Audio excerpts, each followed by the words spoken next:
Is this thing on? How do you do this? I forgot. It's been so long. Like, can you hear me?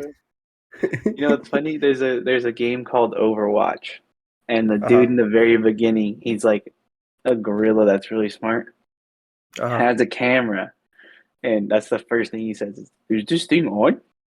And then it cuts because he like fumbles it, it like falls over, then he does it again and says some other stuff that I don't remember, which is hilarious. All right, dude. Are we ready to roll?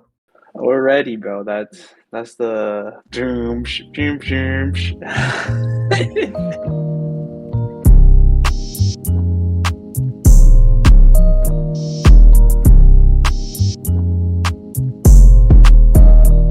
Hello and welcome back to the Second and Two podcast. I'm your host, TB. I got my co-host, producer extraordinaire, man of many talents, Jody. What's up, Joe? What's good, bro? Hey, we're back for one, real quick. Brief, Hey, brief Texas insert and style. exit. You know what I mean? We're back. That's hilarious because so Johnny is in Washington D.C. and he stood Mm-hmm. by some pillar that just says Oklahoma and sent a picture of him in an OU shirt to me and Mitch, and he's just sitting there like this with the horns down. And Mitch goes, "This guy's just hating from across the country these days, huh?" um, all right. So to all of our loyal fans, those of you who have been out there all summer wondering, we haven't had a Second and Two pod episode for In like months. 2 months at It has least. been legitimately like 2 months. We apologize. That was unplanned. We actually had some decent plans for the summer for some things we were going to do. Everything got derailed. Real life happened to both of us. Yeah. And thus, now you're hearing us 2 months later. If you are watching on YouTube, you can see behind me, I'm in a new space. Joey is also in a new space. Yeah. So if you're watching it all, you're like, oh, both these guys are like in entirely different places. Yes, that's true. We both moved. That was a big part of this. Yeah. I know for me, those of you who listen, you've heard Jill on here before. And if you've heard her, then you understand it. I ended up moving in with her this summer. So nice new upgrade in terms of housing for me. Nice house. I've got a great office space, as you can see behind me. Is this I the work. guest room or is this a separate room? This is the office. There is no guest Oh, room here, baby. No, I guess technically it could be. We actually have an office and a guest room, and then the master bedroom. So yeah. the primary bedroom. So 3-bedroom, 2-bathroom house. Very nice. I'm excited about it. We've been living here for about a full month almost, and things are going well. So for me, that was a big part of why we didn't record. I had a period of time where I was moving. Jody? Yeah, same. I mean, and I'm still kind of looking for a house. You know what I mean? It's like not necessarily this is permanent. I'm hoping to be out within the next month, no later. I want to be out of here before August. Get my own spot with the homie from work, or even just go on my own, pay the extra bread to offset the difference. I mean, we also had some travels. You pulled up to California, I drove down there. You and Jill got to meet her finally. Mm-hmm. Hung out with the other bros at the Padre game. Didn't get to see nothing too special though, sadly. No. A little It was whomping over it there. wasn't a What was great like game to go to. 10-1 or something? Yeah, it was not a great game to go to. Although the Padres, they are on fire right now, so that's great. That's good. Yeah. Yeah, no, I've had an eventful summer. Yep, pulled up to California for a week, saw all the bros, did get to hang out with my guy Jody. Went to College Station for state football 7-on-7 with our team. That was Nice. fun at the end of Sick. June. Also, recently went to San Antonio for the Texas High School Coaches Association clinic. That was a fun time. So I've been kind of all over the place this summer. That those trips also contribute to why you haven't heard us and make it difficult. Yeah. Jody and I did play with the idea of doing a live pod when we were in California together. It didn't quite happen. We didn't lot have of batteries in the Yeah. recorder. Once again, we apologize for the 2-month absence, but let's be honest, not a whole lot that we missed out on in terms of the football world the last couple months. This is the dead time of the year. So if we're going to take a break, this is when the time was to do it. But we are excited to be back. Yeah, I will say one last thing I did do. So after meeting up with you at the beginning of the month, the following week I went to our annual In-N-Out event, and that was pretty cool. It was at a water park. You've heard of Wild Rivers, yeah? Yeah. Yeah, so they actually moved that place. It seems it's a lot better location. It looks a lot better, but it's still tiny compared to like Wild Rivers. Or I mean, is that what it is in no. The one in San Dimas. Which one's that? Raging Waters. Raging Waters still way bigger Raging than this Waters. place. Yeah. So I mean, it was a cool time. Got to enjoy the water. It was a little hot down there in Irvine, but beforehand, I hit up Dave and Buster's. I set the record on the Papa Shot. How many?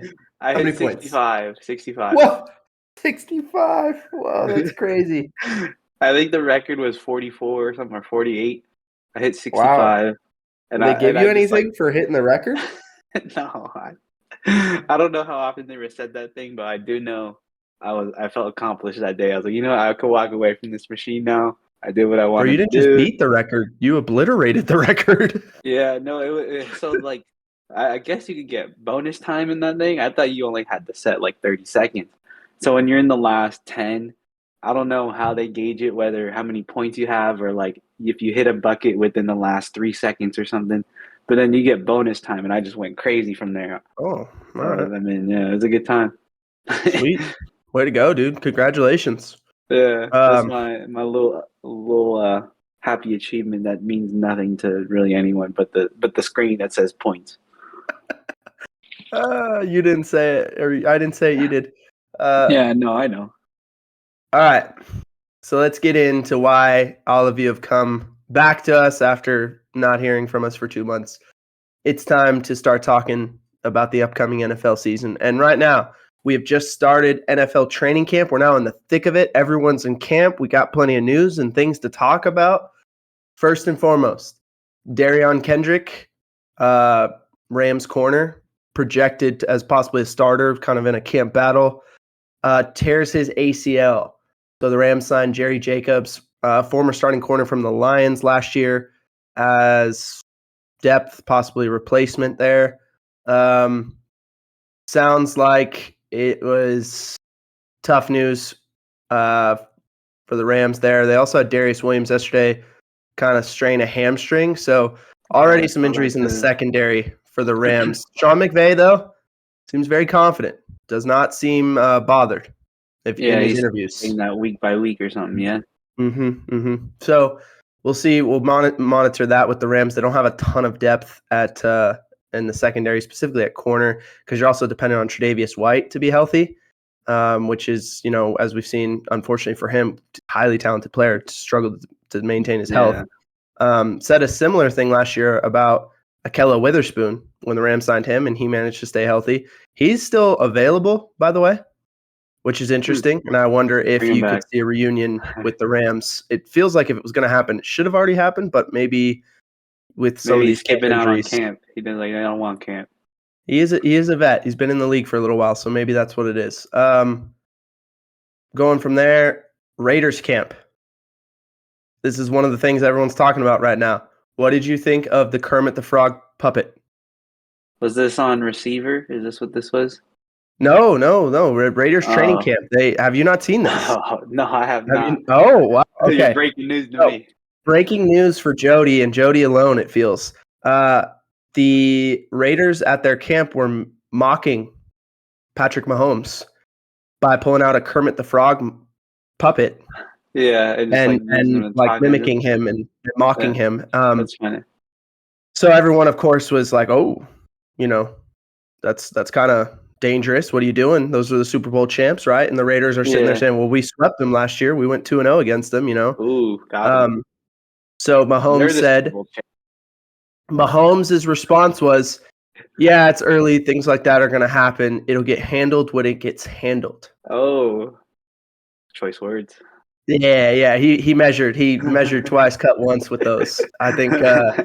Now that first Raiders Chiefs matchup, just be prepared for it to be hyped up and brought back up. Don't forget this. Watch out for the squabble. Put some money on there being a fight. Yeah, I mean they're already it hasn't really been a rivalry because the Raiders haven't been good enough recently to make it a rivalry. But But they they do did well against them.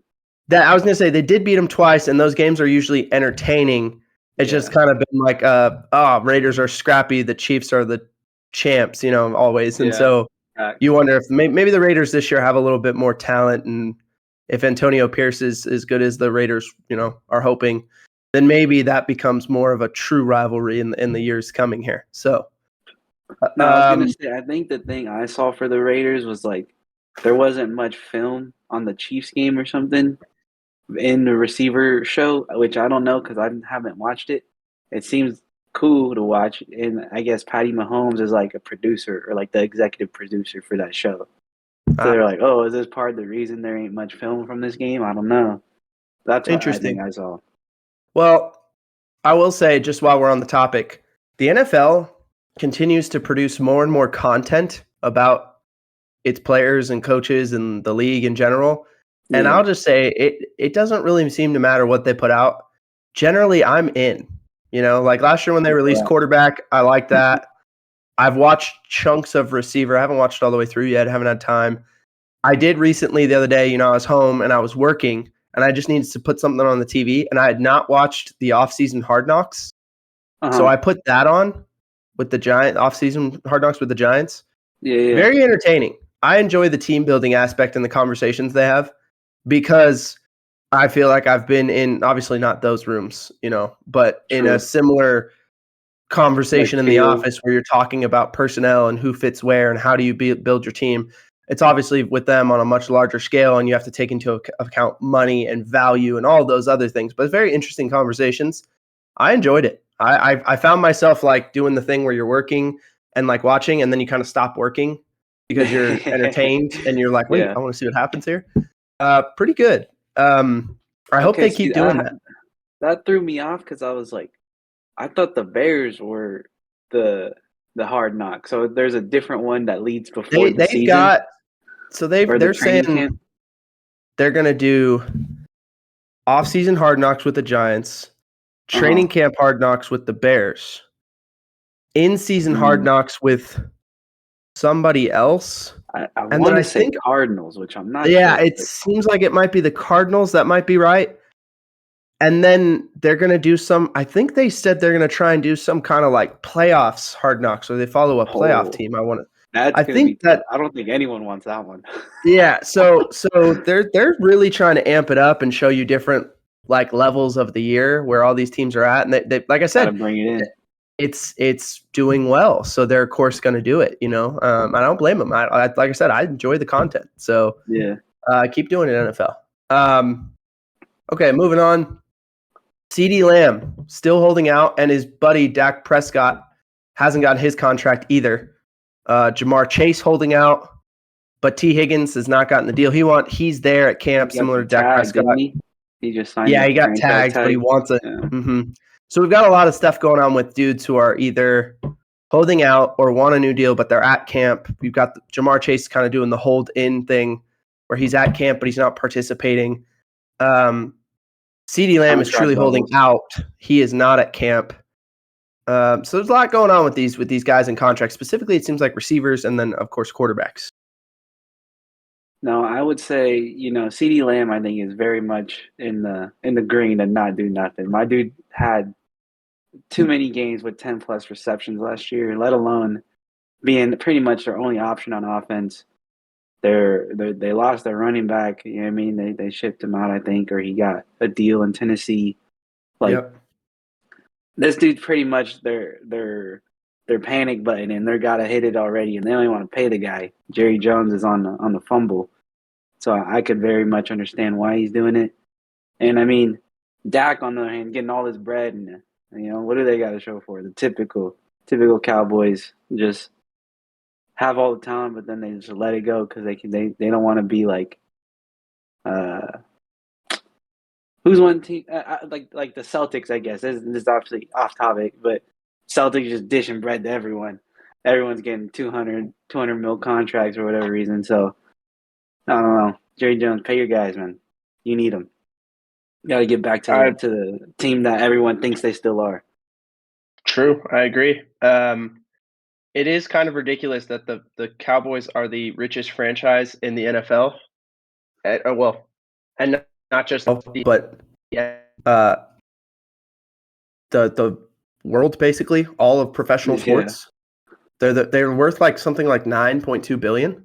Yeah, and crazy. The most recent like Forbes update. And yet I heard the other day, shout out to the Ringer NFL show, I believe it was Sheil Kapadi on the Ringer NFL show, mentioned that they have the least cash spending of any team in the NFL right now. Yet they're worth more than any other team. So yeah, Jones, like, get it together, dude. I'm tired of hearing all in and XYZ and salary cap. Oh, we can't do this because of salary. At least pay one of them. Like, sure, if you're not willing to pay Dak more than what you gave him before, the $40 million, whatever, you don't want to commit to a long term.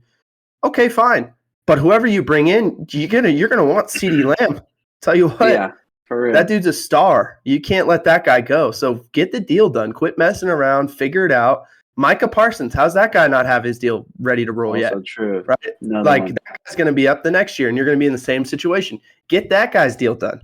He's that good. He's like, that's one of the premier defensive players in the NFL. Like, figure it out. So, Jerry Jones, it's interesting. I feel like the guys on the player personnel side of that organization have to be frustrated all the time because they find these gems. They find the CeeDee Lambs and the Dak Prescotts and the Micah Parsons and the Trayvon Diggs and all these dudes in the draft all the time. They draft well pretty much all the time. Gone. And then Jerry never pays them or makes it very difficult, gets into how many times does it feel like you've heard of Cowboys holding out, like I remember that the Ezekiel Elliott one a few years ago and whatnot. And then the last time Dak's contract was up, remember, it was kind of a deal, and they signed his most recent deal in March of 2021. But that was kind of took a while to get done. So it just seems like the longer both these deals take to get done, the more quarterbacks and receivers are getting paid, the higher the price tag goes. Yeah, no, exactly. That's the tough part. It's like, if you don't get it done early, it's just going to keep raising, and then you definitely don't want to pay no one at that point. Yeah, and it's hard to be like, well, we're all in. We're trying to win this year, XYZ. But you're not paying anyone. You're not showing you're all in. You didn't make any moves in free agency, really, except for unless you consider bringing back Ezekiel Elliott a move. What are they doing? So, just the Waters in New England, and then like, you know what, he can come back home. Let's bring him back. So, moving on to more somber news. Saints backup quarterback Jake Haener reportedly has skin cancer. Oh. So we want to make sure we give him thoughts and prayers on that and hope for safe recovery. And of course, ideally he recovers and can return to football. But I mean, most importantly, just that he is taken care of and make sure he's okay. So. Shout out to Jake Haener. We're thinking about you and hoping that you're doing okay. Yeah, that's always a tough one because it's like one hand. I don't know if there's other ways to get it, but I mean the big one is just like being out in the sun, not using the sunscreen. You know what I mean? I don't know if there's any other factors that play into the skin cancer. Then maybe you had like a bacteria infection led to something else. I'm not positive, but that's always a tough one for sure. Just because it's like. What is that? The biggest organ in our body, right? So that's difficult. Yeah, you hope he's. Like I said, we're praying for a speedy recovery for him, and hope obviously he's 100% healthy and can return to football. Definitely. Okay, so we kind of talked about contracts, quarterbacks. I want to get in deep dive some real QB money stuff because we just saw Jordan Love get a 4-year contract for $220 million, and Tua Tagovailoa get a 4-year contract for $212 million. They both got paid. Now, it is funny that 2020 class, man. You look at Burrow, Love, Tua. all have gotten big money, and and Herbert is who I was Yeah, I was missing gonna there. say, yeah. All four of them are now in the top 6 highest paid quarterbacks in the NFL. Obviously, a big part of that goes with the timing. All of their contracts were up because it's been the 4 years since they were drafted. So, of course, they're going to get the market deal because all of them have proven enough to get so. But I just want to run down the list. So before you do that, I think Jalen Hurts is in that class too, but he's not as high as the other ones. I think. Was I think Hurts he was like 20 a third or rounder or something. he was a second round pick in 20? Was that? You might be right on that. You might be right on that. And Hurts would be. I thought Hurts was the year before, but you could be very much so right on that. 2020, second round. Okay. Good call. Good call. So, good call on that, Joe. All right, so we'll pull up the graphic here and show you these quarterback contracts. Okay. There it is. So, all right, so let's go through this list, right? Number 1, all getting $55 million a year average annual salary. You're talking Joe Burrow, Trevor Lawrence, Jordan Love joins that grouping, right? Burrow and Love, of course, class of 2020. Lawrence a year ahead of them in 21. But all first-round picks, okay? Okay. Then you go tied for 4th in money. And actually, I think in all technicality, Tua has like slightly higher. It's like 53.1, I think, annual. But basically same as the contract Jared Goff got. Yeah. So Goff and Tua at 53 million APY. I don't know that's what he looked like with his hair growing out. That's kind of wild. Tua's headshot is different now. Similar boat right now. Let mine go. And once again, both former first round picks. Tua also in that class of 2020. Obviously, Goff a little older, 2016. Okay, at the 6th spot, 52.5 average per year, Justin Herbert. Again, that part of that class of 2020 that I mentioned earlier. So 4 of the top 6 all in that 2020 class. At the 7th spot, you've got Lamar Jackson, $52 million average per year. Got that contract last offseason. Not too bad looking now. 7th in terms of average annual salary. In the 8th spot, Jalen Hurts, $51 million average per year. Again, now we got 5 of the top 8, 4 of the top 6, 5 of the top 8 from that 2020 class. Behind him in the 9th spot, we've got Kyler Murray, $46.1 million average per year. He's that 2019 class. In the 10th spot, Deshaun Watson, $46 million average per year. Obviously, his contract when he signed it a few years ago with the Browns was like record breaking. What are they doing? All the guarantees and all that stuff. And now he's 10th. It's just crazy how these things change. Then in the 11th spot, this is where you start going, wow. Patrick Mahomes and Kirk Cousins are both making $45 million APY. And are the 11th tied for the 11th highest paid quarterbacks in the NFL. That obviously, we understand value, we understand when contracts are signed, we understand all that. Seems like there will eventually be a correction to Patrick Mahomes' contract, especially if they keep winning Super Bowls. Yeah, for real. In the 13th spot, Josh Allen, $43 million APY. Tied for 14th now, and this is relevant, obviously. Matthew Stafford, who just got some more guarantees on his deal for next year. He had none and was kind of doing a little hold-in thing at camp for the first day or two, and then the Rams kind of worked that out, and seems like he's good to go. Dak Prescott, right? His deal is 3 years old, signed in March of 2021. He's going to be up after this year, and so there's an interesting game here because here's the other thing. Dak can't be franchised. He got it written into his contract.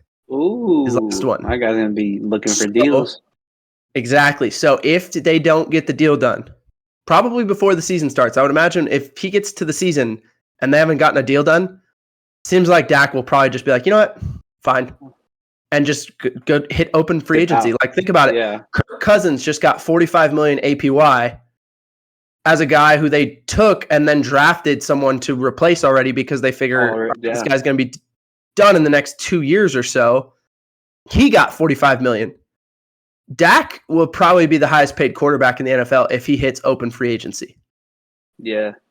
I mean, we're talking place next to the guy next to him. Honestly, they could use a quarterback. I think he could make close to $60 million a year. Ooh. If he hits the open market. Dak. No. I'm saying, where would you think he would go?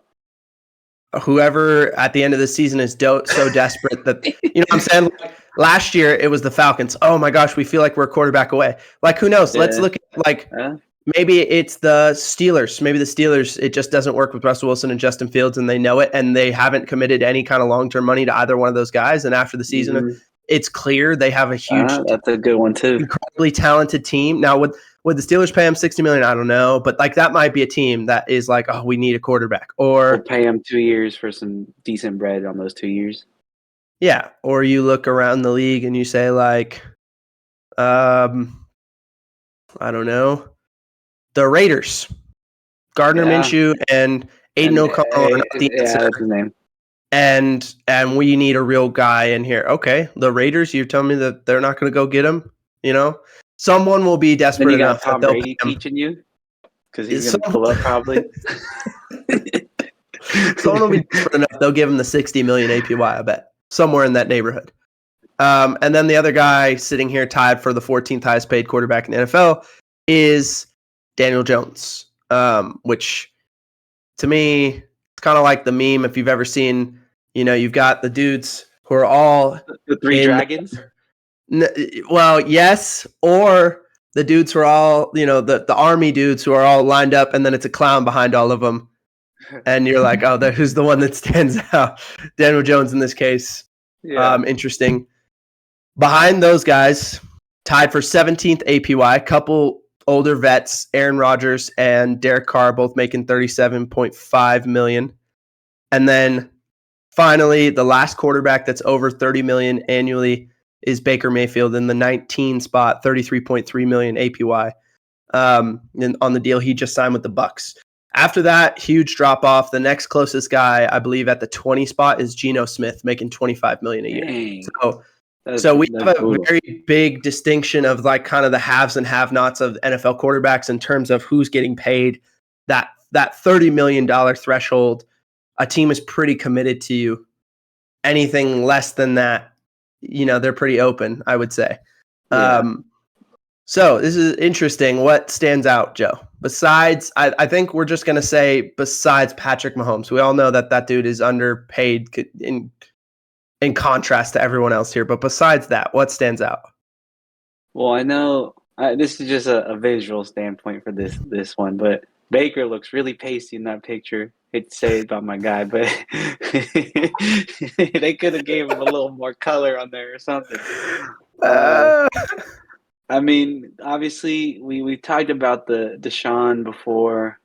I want to say Kirk, the most recent one, because his is 3 years, or is it? I think it's a 3-year deal. Yeah, I think so. Yeah, so like, you know, aging, coming off the Achilles tear, it's a big payment for the guy.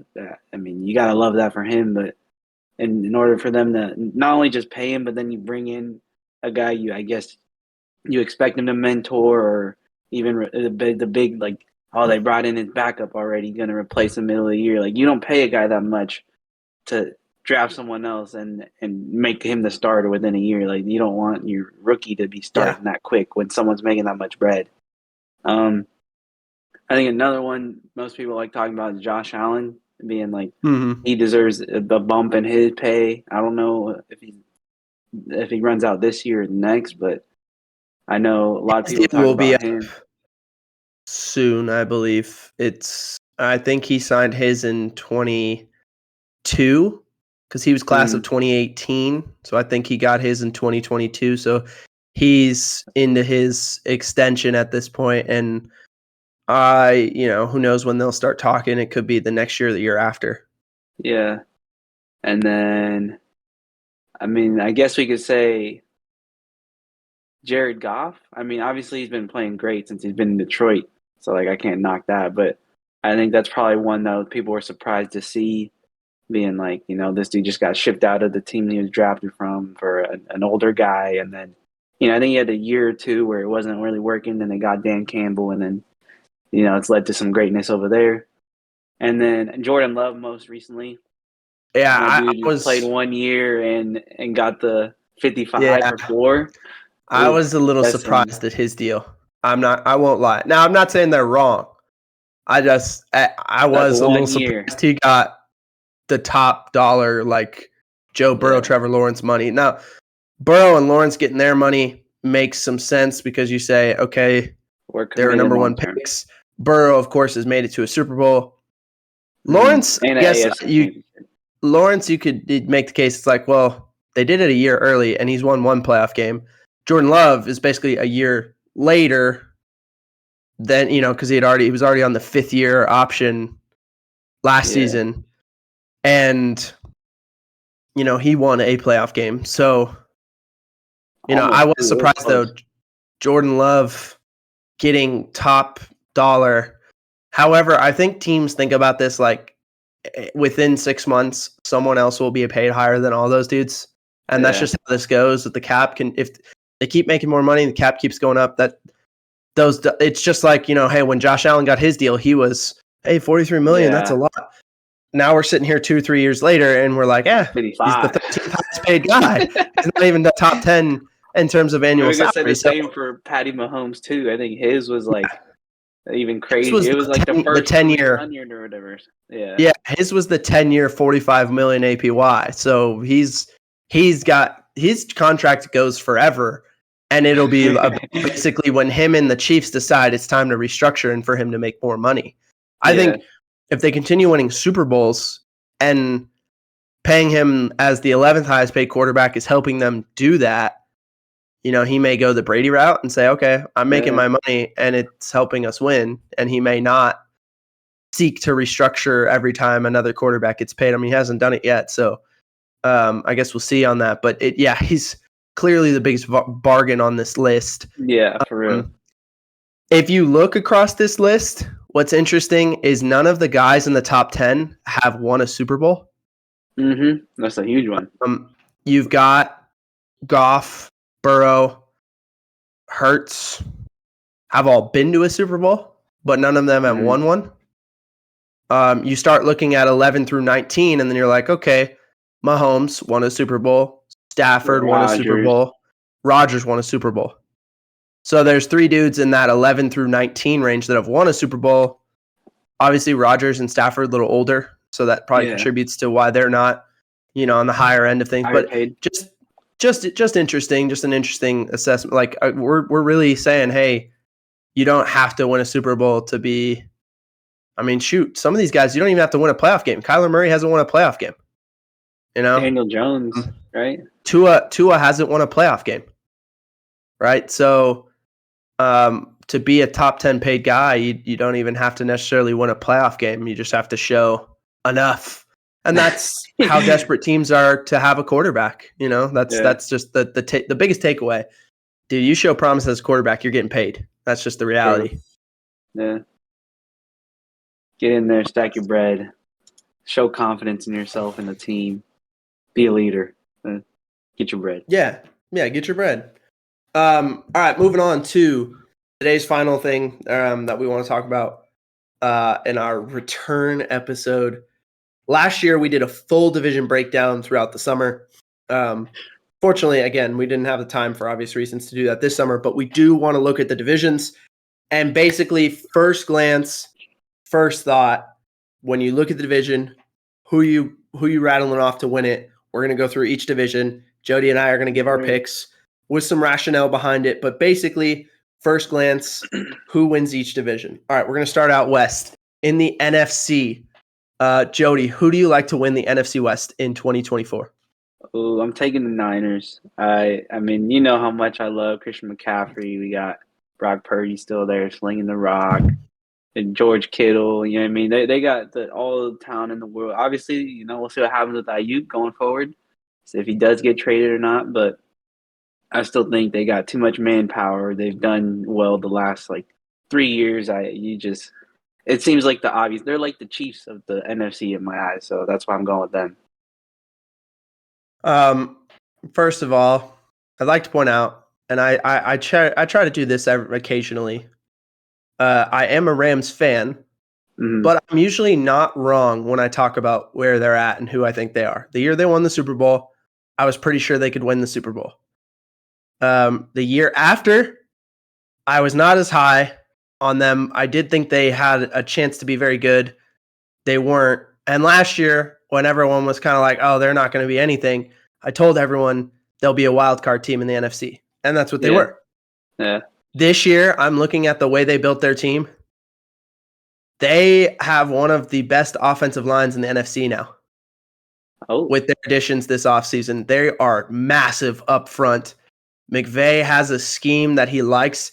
He drafted Blake Corum to go with Kyren Williams for a reason. Yep. I think they're going to just run the ball through people's faces this year with that O-line, and it's going to help keep Stafford healthy and upright. So when they get into the playoffs and it's winning time, that's when Stafford can go put on the cape. You still have Puka Nacua in year 2, who looks great, by the way. You have Cooper Kupp, some of the pressure taken off of him to just be the everything for that offense. That will also help keep him healthy, I think. And you saw towards the end of the stretch last year when they got Cooper back, and it was Puka and Cooper Kupp together with that Kyren Williams running game. Their offense was ridiculous down the stretch last year. It was very good. So you look at that offensively, I think they have a chance to be one of the better. I think they could lead the NFL in rushing this year, truly. Dang. Which will make the Stafford play action passing game off of that crazy. Then you go to, on the defensive side of the ball, a lot of transition, no Raheem Morris, which does make you say, okay, Raheem turned a very young defense into a serviceable one last year when a lot of people thought they would be terrible. You lose Aaron Donald as well. So you lose Raheem Morris and Aaron Donald. That's a lot of leadership from coaching and playing standpoints out the door. However, Chris Shula's been there for quite a while under Sean McVay. I think this is year 5 for him in McVay, under McVay and in Los Angeles. He was there with Brandon Staley. He was there with Raheem Morris. He's been a part of the transition of this defense through 2 other defensive coordinators. Now getting a chance to do it himself. I have a lot of faith there. They rebuilt their defensive line, right? Fisk, Verse in this year's class, last year's class, Kobe Turner and Byron Young, who are both rookie defensive player of the year candidates. Now you add all 4 of those dudes together. I think they've got young horses up front to go rush the passer. Ernest Jones is still a very good player at Mike. Questions at the other backer could be Roseboom, Reeder, whoever they end up playing there. And then in the secondary, I'm very excited for the safety tandem of Cameron Curl, who they signed in free agency, and Cameron Kitchens, who was my favorite safety, coming out of the draft from Miami. And reports are that Kitchens looks good in camp. So I'm very excited for that safety duo. At corner, we mentioned this earlier when we're talking camp news. That's where the concern is right now, is who will be playing corner, who's going to be healthy. Definitely concerns there, and that's probably the biggest concern on the team right now, I would say. But I like the Rams to be good enough to win the division this year. Also, in part, I worry about the Niners in terms of this. 2 fronts. Number one, they're not a team that is, not prone to injuries. And since Shanahan's been there, they've always kind of had trouble. Kind of the big if right there. Debo, Kittle, Purdy's finally healthy, but Purdy hasn't, avoided injuries in his career. McCaffrey since he's been there, has been super healthy, but when's that injury going to happen? Yeah. Trent Williams in his career has a tendency, something happens, he gets banged up. Next to squat. Here's the other thing. Trent Williams is holding out right now. He wants more money. Ayuk is there holding in, but he wants more money, and I think at this point wants to trade it. Yeah, he just wants out. You've got, obviously, Debo. Is he going to be healthy for the full year? Because when he went out last year, remember they went on the 3-game losing streak. Yeah. They've got an entirely new defensive staff, which could be a good thing. Could be, it's transition. You never really know. And they're kind of an older team at this point. So I am for the Niners. I'm worried about the injury bug and the kind of that's kind disease of of me the coming off a question that Super I'm Bowl. hoping. And we all know, like the year after a Super Bowl is always difficult, especially when you lose it. We've seen time and again when teams lose the Super Bowl, that next year is so much harder. Even when they win the Super Bowl, it's harder, but when they lose it, for sure. I mean, look at the Eagles last year. Everyone was sure they were going to be the NFC's number one seed, even as the year started. And they ended the year not even winning the division and then losing in round one. I could see a very similar scenario for the Niners. The Seahawks, I think, are talented. Defensively, they're going to be so much better with McDonald. It's year one, but it's hard for me to pick them over the Niners or the Rams because Geno Smith isn't quite as good as Brock Purdy or Matthew Stafford. So, and then the Cardinals, I think, could be much improved, but they're just young. Yeah. And I don't know if Kyler Murray is good enough to be that special to help them win the division this year. So, hence why I'm going Rams. Hey, maybe he bagged NCAA and now his gaming is shifted from Call of Duty to football. Okay. Now we're going NFC East, opposite side of the country here. I'll go first on this one. For sure. Every year, we see one team that gets completely rebuilt and surprises everyone, right? Mm-hmm. Last year, perfect example, the Texans.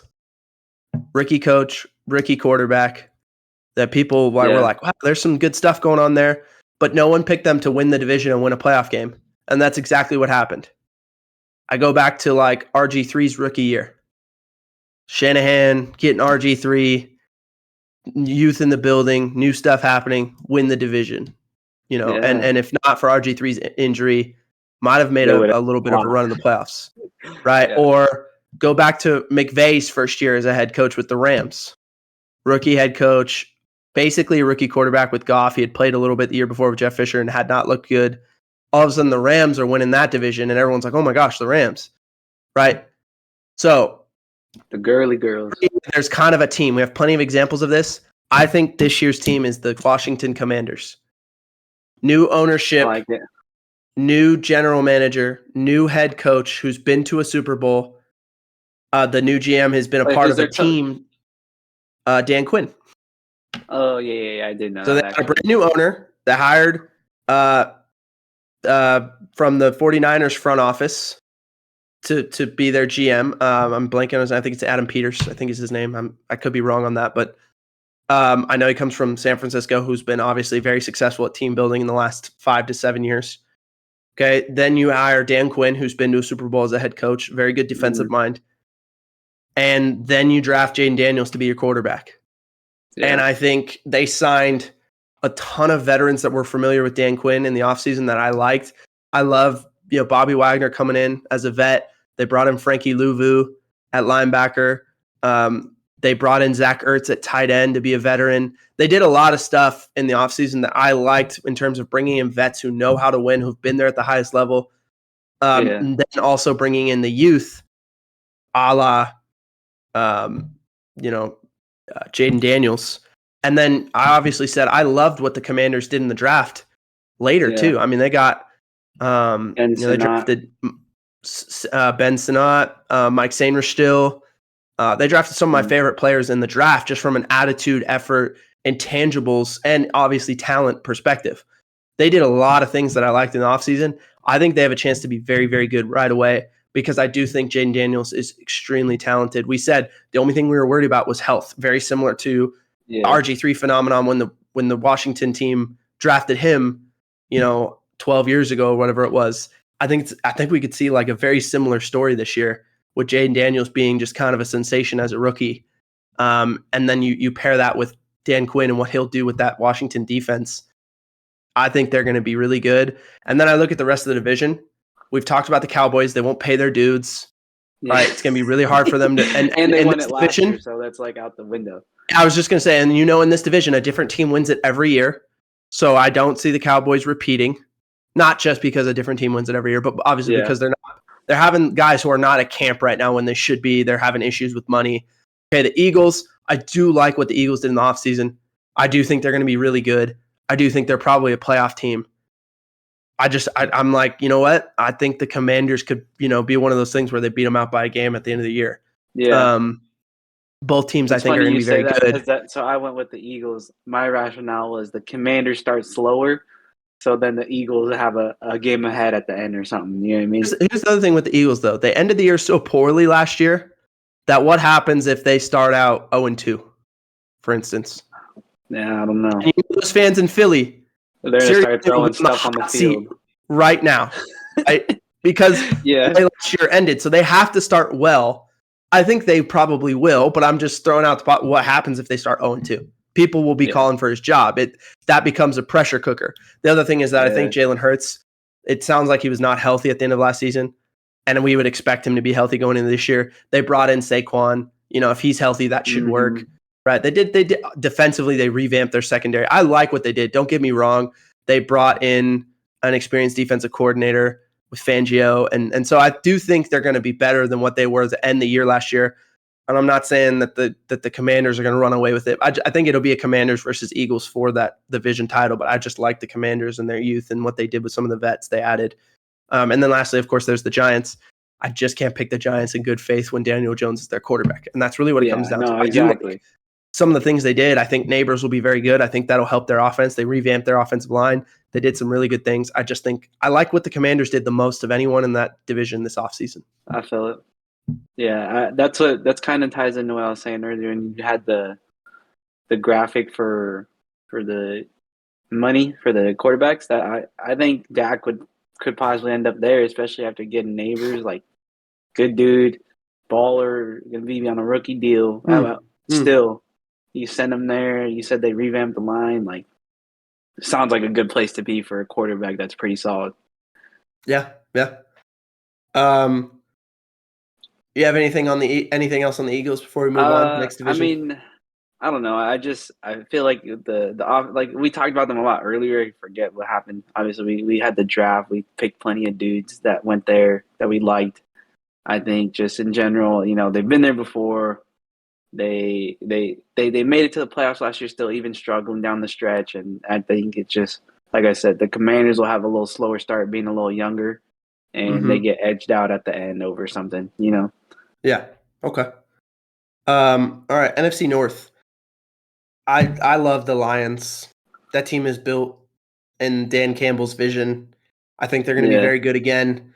I love who they drafted at corner, Terrion Arnold. He fits them so well. And it worked out when they drafted Brian Branch a year ago from, similar kind of player with the attitude. I just think, man, the Lions got even better. I'm excited for that Lions team. I think they may find themselves in the NFC Championship again, at least, if not, maybe possibly in the Super Bowl. So I really like the Lions, and I'm not going away from them on this division. I think they repeat as champs. Yeah, so I went with the Packers, kind of being hopeful here. Hopefully Jordan Love doesn't have a slump, kind of really at his first real year last year. But I think in terms of their weapons, like, they're going to get more healthy. We didn't see, I think, Christian Watson, like, more than half the games last year. Like, that's a huge weapon. They're relying on some of those other dudes emerge, like Wicks and all those other dudes. Yeah, so now you put the full arsenal together. I agree with you.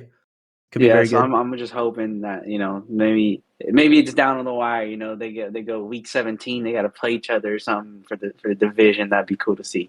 One of those type of deals. Could see that. I'm with you. I did consider the Packers here because of what they did offensively last year, and it looks very promising. And obviously, I think LaFleur is a really good offensive mind. And then defensively, I like Jeff Hafley coming from Boston College to be their defensive coordinator. They signed Xavier McKinney at safety. So there's some things they did there too that I like defensively where they could be much improved. I do think it's a two-horse race in the division, Lions and Packers. Yeah, no, definitely. People love the Bears. I was going to say people love the Bears situation for Caleb Williams, and I'm not saying I don't. I think they're just – if they were in a different division, it's kind of like the Commanders where I was able to pick the Commanders in that division. I think this NFC North is too good to pick the Bears right now. Yeah, over the other two. Caleb Williams would have to come out and be like, rookie, like truly like rookie sensation, like one of the better rookie quarterbacks we've seen for them to win the division, I think. And then the Vikings, The infrastructure offensively is there for McCarthy to have a good rookie year. It sounds like it might even be Darnold for a while. Darnold has looked well in camp from everything you read and hear, so it could be Darnold. But either way, I don't think the Vikings are good enough on defense. I don't think they're as good as the Lions or the Packers to compete with those two teams. I do think they'll be they were frisky. in shootouts last year. Yeah. So I think the division overall, as a whole, will be improved from a year ago. But I like the Lions to be top dog, and then probably the Packers to make the playoffs as another team out of this division. Yeah. I do think I'm with Similar you. to 2-horse last year. race. Yeah. Okay. NFC South. What do you got in the NFC There you South, go. Jody? For me, I'm taking the Falcons. I mean, the Bucks did it last year with Baker. They're getting older. I don't ever hear of them getting any younger. Same with the Saints in a way. They got all the vets, but you don't hear much because they traded out all the stuff in between. But I'm rolling Falcons. I'm just hoping Kirk Cousins gets an early start in the year. Doesn't have to worry about his foot too much. And I mean, besides that, though, you got all 11. They had 3 or 4 early picks for the first round in the last 3-4 years. I got Bijan, Kyle Pitts, Drake London's the other one I'm thinking of right now. And so that if you got a line to protect your quarterback, man, it's gonna be pretty on offense. Defensively, I don't know much about them, to be honest, but their offensive weapons can go nutty for sure. They were opportunistic on defense last year, created a lot of turnovers. New coach too, can't forget that. Raheem Morris, good defensive mind. I'm also with you. I like the new head coach, new quarterback combo here with Raheem Morris, Kirk Cousins, and then maybe eventually Penix. But either way, no matter who the quarterback ends up being, honestly, it's an upgrade over last year, I believe. And then I think Raheem Morris is an upgrade as a head coach over Arthur Smith. I think they'll be a little bit better on offense, hopefully more intentional about getting the ball to Bijan Robinson and then Kyle Pitts in the passing game. Obviously, Drake London, I think, was one of their better offensive players last year, could potentially be even better with a quarterback who can get him the ball. So I'm with you. I like the Falcons. It's the one division in the NFC we agree on. I think the Bucks are competitive, but I don't see them being as good as they were last year. And it didn't take much to win this division last year, if we're being honest. I think the Panthers will be improved. I like Dave Canales for Bryce Young. I think I like some of the things they did. I just think it's kind of like the Bears, where it's like, maybe another year, I like what they've done to help Bryce Young. And then you see the video of Bryce Young rolling into camp, looking like he's going to high school class. Yeah, I saw that. People were making fun of him. The guy's small. What can you say? Well, he had a big backpack too, though. And then the Saints, I don't know. The Saints will probably hover around 500. Yeah. And if the Falcons aren't as good as we expect, the Saints may be good enough to win the division. I'm not betting. Last year, I was all in on the Saints being the team to win that division. Both of us. I'm kind of out on them right now because I don't know if I trust their leadership from the head coaching position at this point. So I think they'll be good, middling team. They'll be competitive. They'll be tough to beat, but I just don't think they're good enough to win the division. I'm going Falcons. So okay. So if we run down the list, let's give our division winners and then give your 3 wildcard picks. So I'm going to go, obviously I've got Rams, Commanders, Lions, Falcons as my division winners. I think the Lions are probably the 1 seed. I would probably go, Rams or Falcons 2-3, Commanders 4. And then my 3 wildcards, I would say, despite me being a little worried about San Francisco, I think they'll still be good enough to be a wildcard team. Philly, I obviously said I think it'll come down to them in Washington for the division. I think Philly will be right there. Same thing I said about Green Bay. So I think my 3 wild cards are San Francisco, Green Bay, and Philly, which means I am leaving out Dallas.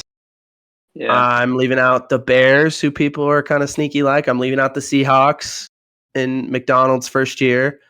I'm leaving out the rest of the NFC South.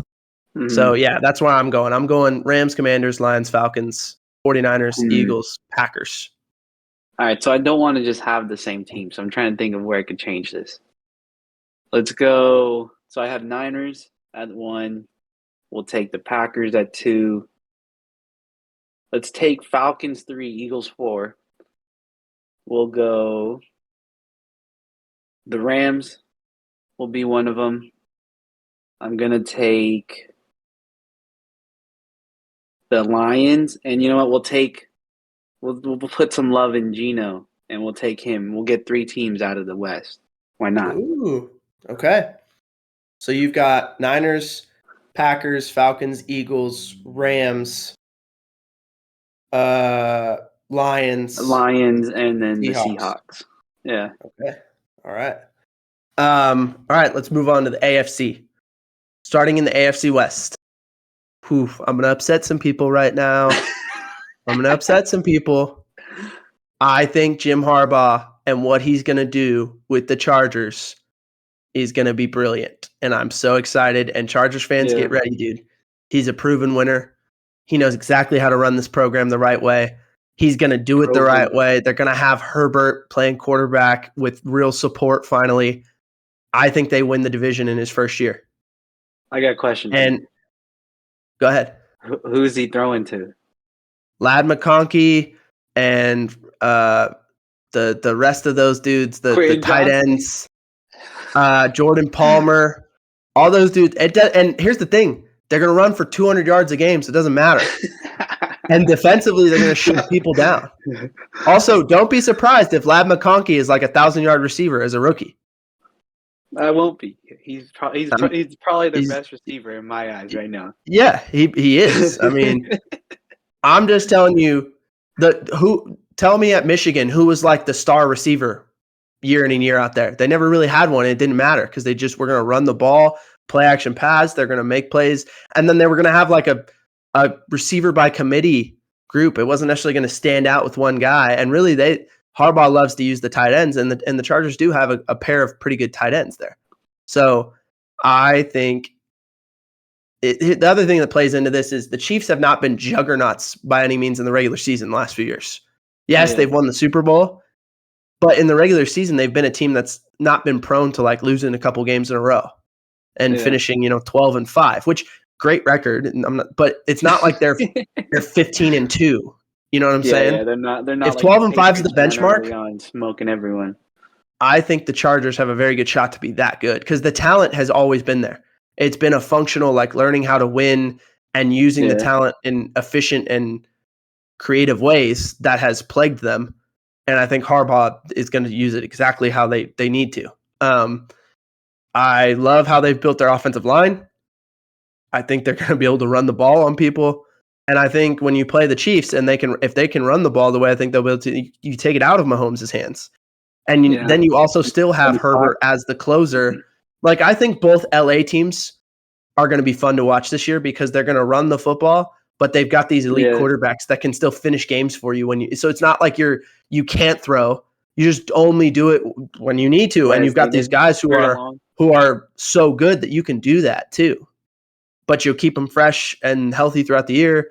And I just think, man, I like, to me, this Chargers team is built a lot like the Stanford teams Harbaugh had, where like he has the elite quarterback, but they run the ball down your face, and then that elite quarterback makes all kinds of plays in the passing game too. So you're just so hard to stop. I think the Chargers are going to win the division in year one. The Broncos, Raiders, nothing. Kind of rebuilding. We'll see what happens with quarterback position for both those teams. But I do think the Chiefs will be right there. It'll come down to like the last game. I think it'll be a fun one, but I like the Chargers to win it. Yeah. I mean, I'm rolling Chiefs. We've seen it the last, I don't know, however long Patty Mahomes been there. I think they've probably taken the division. And so I'm just playing the classics, throw it in, let it roll, see what happens with it. I think the only thing stopping the Chiefs is probably themselves. They don't got the smartest people outside of camp. When they're not there, they don't do the smartest thing. So I hope the Chiefs don't shoot themselves in the foot, and we'll see them take the division as we always do. It's still the infrastructure of Andy Reid and Patrick Mahomes, which is probably the best QB coach pairing in the NFL. There's some other good ones. There's Harbaugh, Lamar. There's McVay, Stafford. There's now Harbaugh, Herbert, which is why I feel comfortable picking the Chargers, because I think Harbaugh Herbert could be just as good as Reed Mahomes. But moving on, AFC East. This is the one division in the AFC that we agree on. Let the people know who it is, Joe. We're taking the New York Football Jets.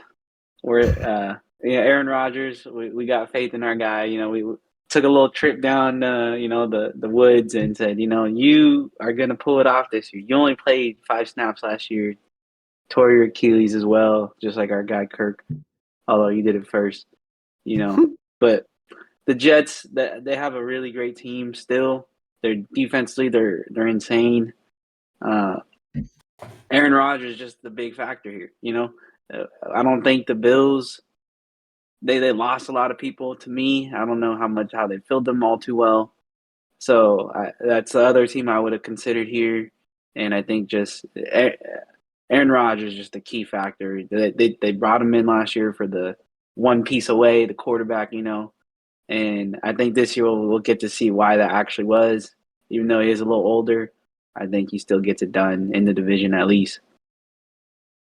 This division is the one that I was like, I don't like the division as a whole. All the teams in this division I had real serious questions on, and I didn't feel good about picking a division winner. Ultimately, like you, I picked the Jets because I feel like they have the most talent. Doesn't necessarily mean they'll be the best team, but if I have to bet on someone in this division, I'm going to bet on their talent, basically, is what I decided. So you assume Rodgers will have to be healthy coming off that year. You hope, as if you're a Jets fan, he is. Defensively, they have a ton of talent. Offensively, Breece Hall's healthy. You add Mike Williams to go with Lazard and Garrett Wilson and everything they have. I mean, they have unlimited weapons for Rodgers. Their O-line should be much better, deeper as well, so they can sustain injuries and still be okay. Defensively, again, big names all over the place, starting with Sauce, of course. Yep. I think my biggest question beyond the health is Robert Saleh a good head coach? It's kind of like a quarterback where, like, if they're not supported early, you're like, well, maybe there's flashes, like could be good, but you don't really know. Yeah. Okay, well, now he's got all the talent, and if it stays healthy, we should find out. Like, is he really a good head coach or not? I don't know yet. And if he is, though, they should win the division. If he's not, then they won't. Originally, that's part of the reason Rodgers is here. Be like another voice of like leadership. I don't know. For sure, could be a factor. Yeah. I originally attention on the quarterback now. He could just they got other places to put those allocate those assets.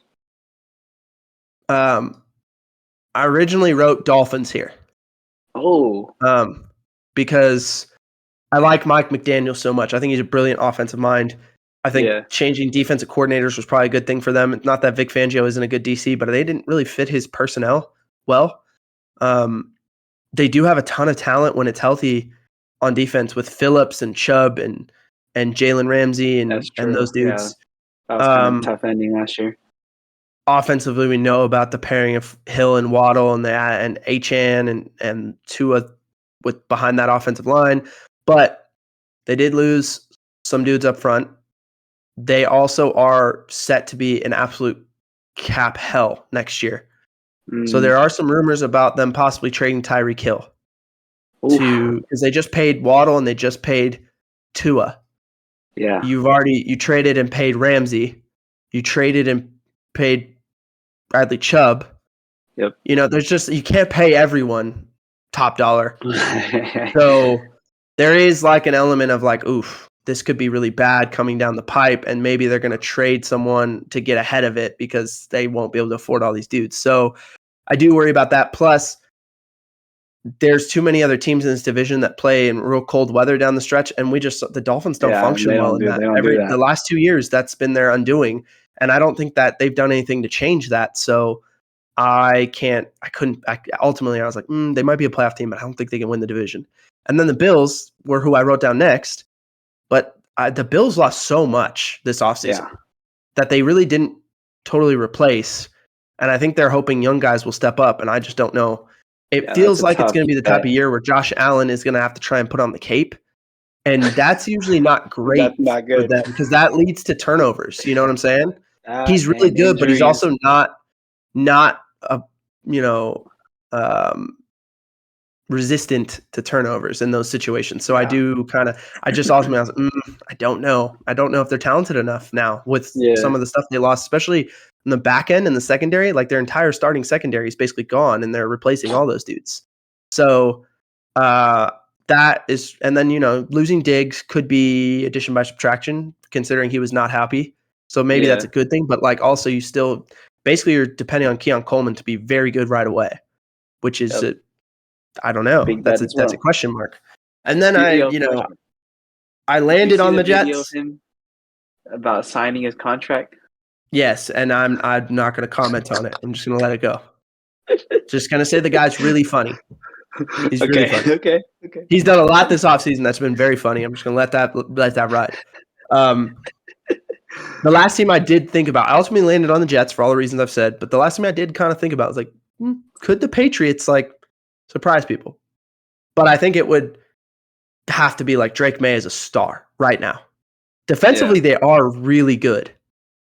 And you got Mayo could be one of those young, really good head coaches like what D'Amico was for the Texans last year. Like, new energy in the organization. Maybe Drake May is awesome right away. I just don't know if I trust all the offensive weapons enough to be like kind of the way I am with the Commanders about going all in on them winning that division. I feel like I'm like a little hesitant on some of the weapons the Patriots have for Drake May on offense, but I do know they're going to be very good on defense. So they'll be in a lot of games. And if Drake May's good right away, they could potentially win a lot of those close games. You know what I'm saying? So I did for a split second think about the Patriots, and I went, not yet. So I landed on the Jets, the most talent in the division. You kind of trust that talent to win out if you have so many question marks about all these teams. Okay, to the North. The North is the one division in all of football right now where I think every team could legitimately win that division. And you could make a case for all four teams winning it, and it's not crazy. Like if I just quick spark notes for every team.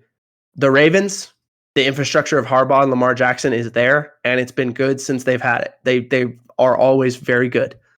As long as Lamar's healthy, last year. They're going to be elite. Okay, the Steelers, I could say the same thing about Mike Tomlin and that defense. Dude, that defense has playmakers. The Steelers might have the best defense in football this year. You think about the playmakers they have at every level. Minkah Fitzpatrick with Joey Porter Jr. in the secondary. Their freaking linebackers are unreal with Landon Roberts, Patrick Queen, and our guy Peyton Wilson that they drafted, who we said is the most moldable and adaptable linebacker in that draft. They can put him on the edge. They can play him at stand-up backer. Apparently in camp, he's been like he's the guy everyone's raving about right now. They're saying, dude, this guy's so good. How do we get him in round 3? And then up front, TJ Watt, Cam Hayward, Keanu Benton, dude, they've got playmakers at every level of their defense. They're going to be so freaky good on defense that I think they're going to be the best defense in the NFL. If they can just get a B-, C+ from their quarterback position. Yeah, they need one of them to be able to perform. If Wilson or Fields is a top 20 quarterback in the NFL, they probably can win that division. Okay, and then you go Bengals. We saw it. They were in the Super Bowl 2.5 years ago, almost 3 years ago. It's Joe Burrow. It's Jamar Chase if they can get a deal worked out with him. It's T. Higgins. It's the talent offensively. And defensively, we'll see, right? I mean, we like their DC. I think said he wanted to trade or something. Or Brad. Lou Anarumo, though, I think will do a good job. He always does with that defense. They aren't nearly as good as they were from a talent perspective as they were a couple years ago because I think they've tried to make room to pay all those dudes on offense. But they're still going to be good enough that, like, if it's healthy Burrow and Burrow's right, they do have the best quarterback in the division. So Shady's back. Yeah, I saw it. Shiesty's back. Dude, Shiesty Burrow is interesting. And then last but not least, the Browns. Defensively, they have a really athletic, fun defense, and they added Mike Vrabel to their defensive staff in the offseason. One of the best defensive minds in football. They got Jameis, bro. They got Jameis. And offensively, we know what they're capable of. Nick Chubb's coming back. if you can get healthy Chubb to go with just if he can ever get right, Deshaun Watson, if they ever get that dude right and looking remotely Get him like like what the he Texans. was in Houston, they're a serious contender too. Yeah. So I went down the line, and this was the hardest division to pick. I know I sounded like the East was my least favorite division to pick because I just didn't really like any of those teams. This is a hard division to pick for the opposite reason. I think if things broke the right way, it was very close. I said this last year, and it was very close to happening. If Joe Burrow hadn't gotten hurt, we might have had it. First time ever where all 4 teams in the division make the playoffs. Same thing here. Now, the likelihood is one of these teams will have a stupid injury or something like that. That will, just like last year. But if all of them were healthy, I could see same thing this year. All 4 teams could make the playoffs legitimately. They're all that good. But ultimately, I'm going with stability here. I'm picking the Ravens to win the division. Despite losing McDonald and a couple defensive pieces in the offseason, still think they're going to be awesome on defense. And then I love the addition of Derrick Henry on offense with Lamar. Lamar's had a revolving door at running back, but adding Derrick Henry, I think, helps them a ton. And I'm going to go with the Ravens to win the division. All right, quick question before I try to find this answer. What happened the last time what was their record after Lamar Jackson won the MVP that year, the first time? What do you know what happened? You know what they were? In 2018? Yeah. I think they were 12-4. Okay. And then they lost in round 1 to like the Titans. All right, I was just wondering because did you see last year everyone was like, "Oh, the Ravens, the NFL is lazy. They ran back their script from like the first time he won his MVP." Well, see, this year they won a playoff game though, so they didn't do that the year he won the first MVP. But that is funny though. For this division, I took the Bengals. You know, like I said, guess who's back? You know, they did lose Joe Mixon on offense. That's a tough one. I thought he was really good back, but they're right now. I guess they just got to figure out the receiver room. We talked about T. Higgins at the top, and they haven't really paid him. They have him tagged. Jamar Chase, similar boat. That's the go-to receiver, and you still need to get him the bread. Like that's tough because you gave his guy last year the big bread. You know what I mean? That is kind of where Tom Brady. You look at him, you know, he had all the weapons because he was taking the pay cut. You know, every now and again you see the QB take all the bread he can, and it's like, well, who you gonna throw to now, or who you gonna hand the ball off to? You got to struggle somewhere else. But I think last year they were very capable of doing with their guy Browning. It fell up short towards the end, but I like the Bengals still, and I just I don't want to put pressure on Lamar. I don't like picking him, especially in like a fantasy aspect, because he could do all the stuff with his legs, but like throwing the ball gets a little tough. Maybe we see him get a little better in that aspect this year. I know last year he did pretty well, so I'm just taking what I think is my best choice, easiest option Like for I me. said, I'm taking the Bengals. I don't think you're crazy if you pick any of the teams to win the division. Yeah. Ultimately, in my head, the rankings of those teams right now are Ravens, Steelers, Bengals, Browns. And the Steelers, if I was like sure Wilson or Fields could be just competent, I would pick the Steelers because that defense, I'm telling you, is going to be one of the best ones in the NFL. And then offensively, I like their weapons. Pickens and Roman Wilson and Pat Freiermuth and Najee, and then that offensive line and Jalen Warren. Like, they're set everywhere. There are no question marks except quarterback. But when your question mark is quarterback, that's like having 4 question marks in other places. So but they do have 2 options who could potentially be okay. So we'll see. All right, last division, AFC South. People love the Texans this year like people loved the Lions last year. Everyone is on the Texans. They added Diggs and Mixon in the offseason from other potential AFC contenders, which seems great for them. Good veterans who have had success at high levels.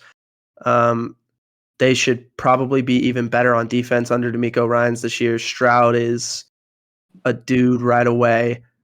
there's so many reasons to love the Texans, and I do think they're a playoff team. But Yeah. honestly, I think what got lost in all of last year in the Texans winning that division and then winning a playoff game, if you take a look at what actually happened, they Yeah. won a pretty weak division, if we're being honest. Right? The Jaguars T-Law and couldn't get it the done. He Titans struggled fell hard. apart. Yeah, the Jaguars and the Titans fell apart. The Titans completely flipped over their regime. The Colts did not have Anthony Richardson and were playing with Yeah, Gardner they Minshew for lost the whole him. year. And Yep. we're still into the very last game of the season in it to win the division. And then the Texans beat a Browns team that was playing with Joe Flacco at quarterback, who was playing very well. But let's be honest, it was Joe Flacco, who was like 40. You know what I'm saying? So Yeah. to me, what they did was impressive, but I feel like people have overreacted. It's kind of a little bit of that, like, okay, they're ready to win a Super Bowl now, and I'm not quite there with them. Uh-huh. And then I flip it and I think about the Colts and what Yeah. they were able to do. To me, was more impressive. What Shane Steichen got out of that offense without having With your Gardner number Minshew. one pick at quarterback. Yeah. Gardner Minshew did play well, but it's kind of like Flacco, like veteran who does like take the chances and it works out sometimes, also throws a lot of picks at the same time because he plays that way. I think bringing Anthony Richardson back into this offense and him being healthy, and then defensively, I like some of the things they did, and I think they're going to be pretty good. I think the Colts have flown way under the radar in terms of what they were able to accomplish last year, and just because they didn't win the division, it's kind of gotten overlooked. And obviously, what the Texans did in the offseason, adding what they did, I like it. Yeah. I think the Texans should be the favorite to win the division, but I'm going with a little bit of an upset pick here. Yeah, I'm going with the Colts. I get that. I do think the Texans are a playoff team, but I think I'm going to go with the Colts to win the division. I really like Shane Steichen, man. I think he does a great job.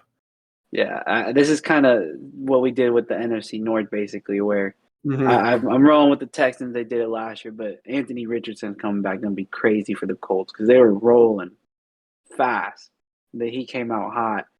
Something we didn't. I just shouldn't say we. I don't want to put you in that. I didn't expect being the rookie. I did not. Kind of. You're right. I was low on Anthony Richardson. He impressed me.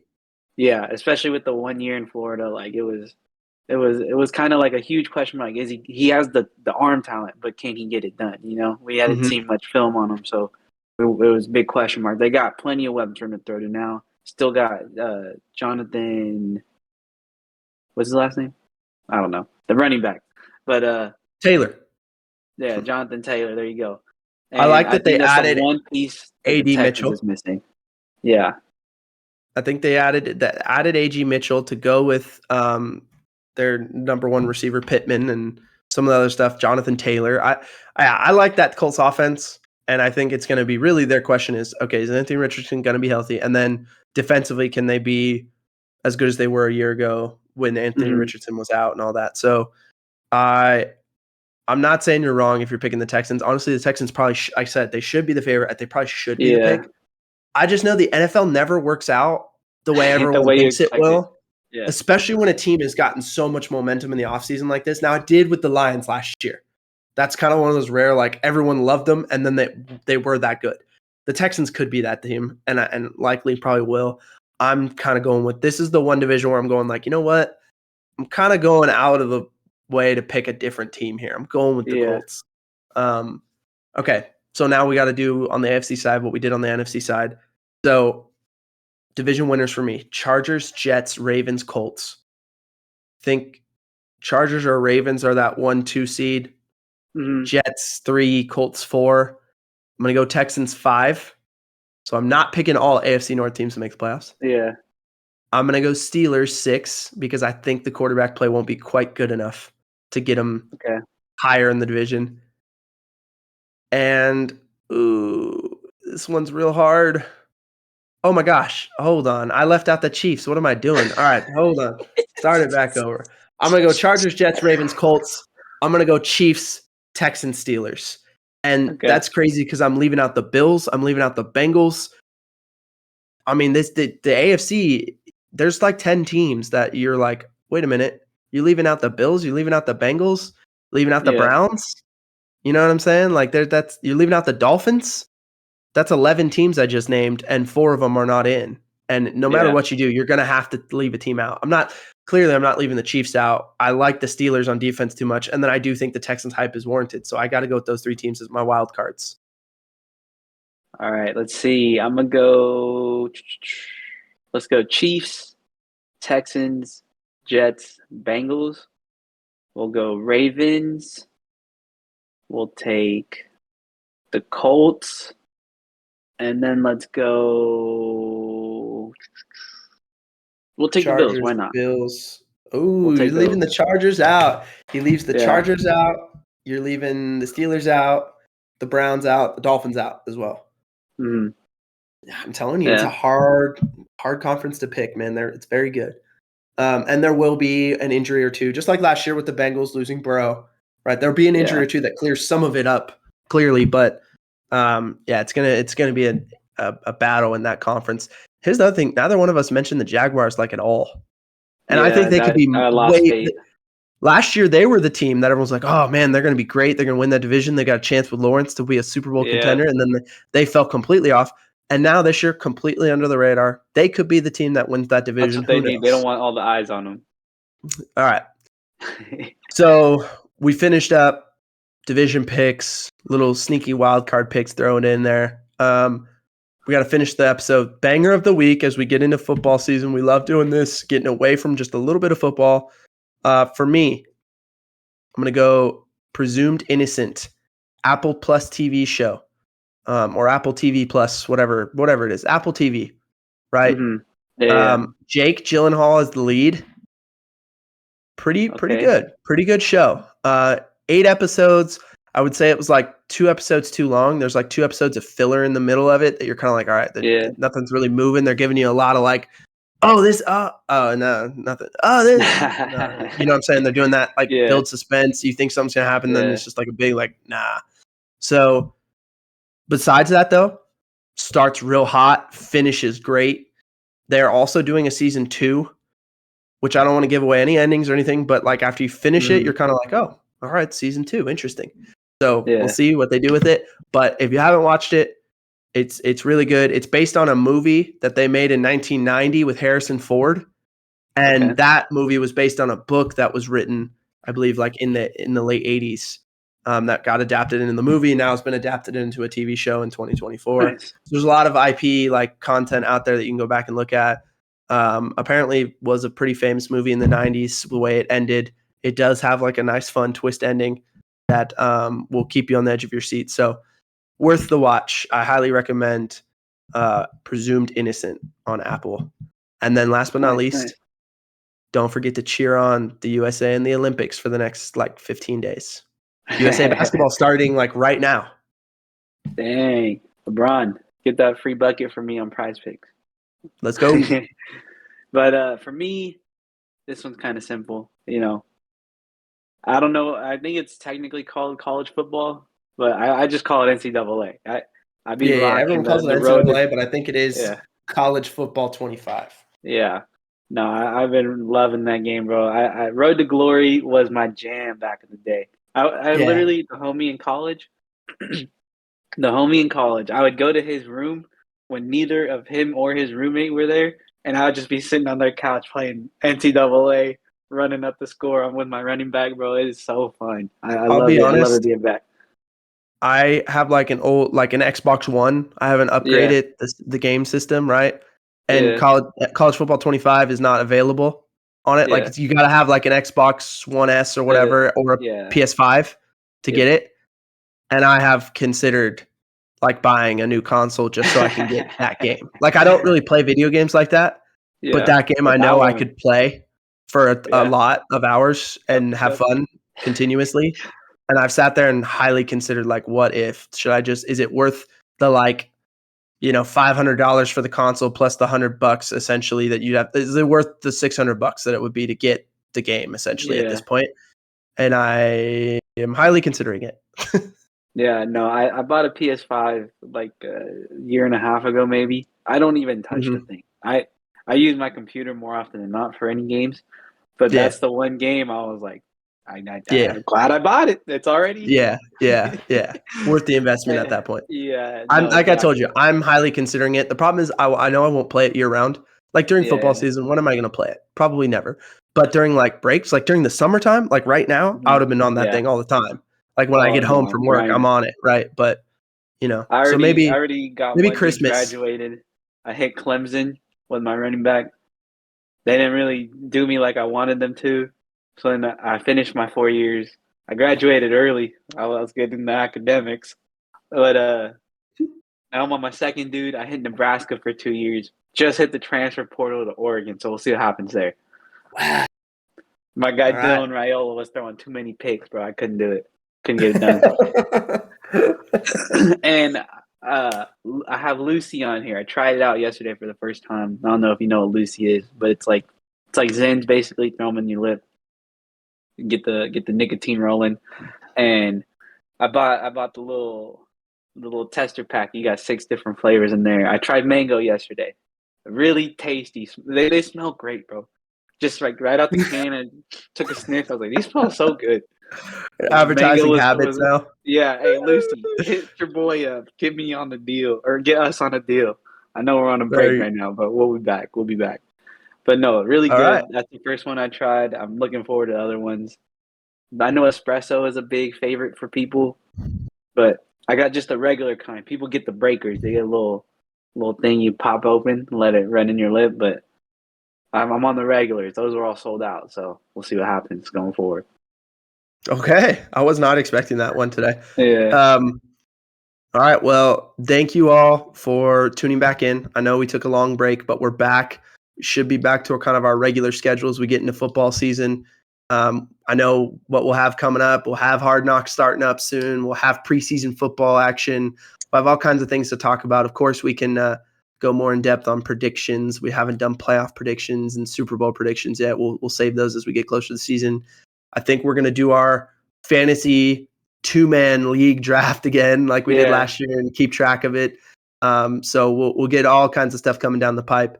But everyone who's tuning back in, we appreciate you and excited for this upcoming football season. Of course. And last but not least, our guy Ray taking us out.